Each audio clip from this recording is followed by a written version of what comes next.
This is part 5 to Takoda Collins' story. Warning, viewer discretion is advised.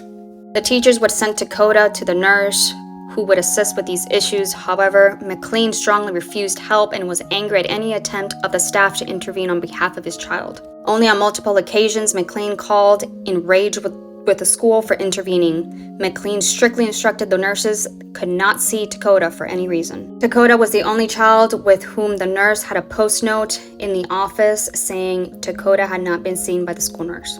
Per Amber, when Takoda would come home from school, his punishment was to stand in the living room and hold a loaded book bag.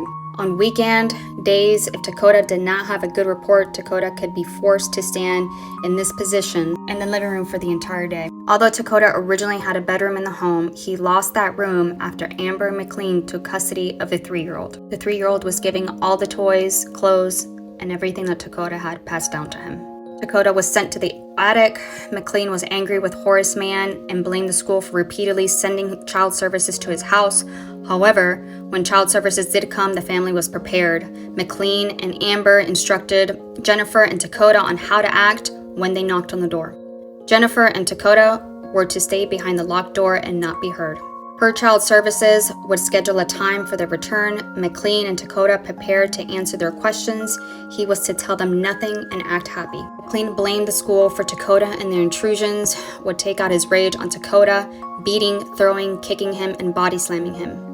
Any marks left behind would be covered by long sleeve and pants. Ultimately fed up with the repeated interference in May 2018, McLean and Hines withdrew Takoda from school, the one place where Takoda had found at least momentary refuge during the day. In order to keep the school out of their business, Amber and McLean wrote a false educational plan claiming that Amber, who had represented herself as a stepmother, would be homeschooling Takoda.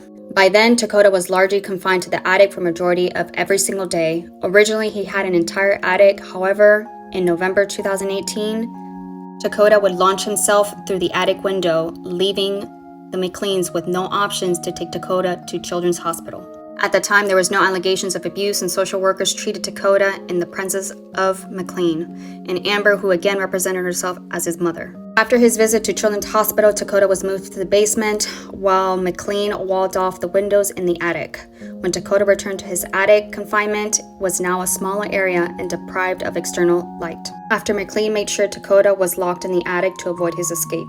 There seemed to be concerned that Takoda may be trying to show off his naked body for the 3-year-old, and as a humiliation, McLean would call Takoda a FAG and call him girl names all the time. Alright guys, follow me for hopefully part 7 and the final part to this story.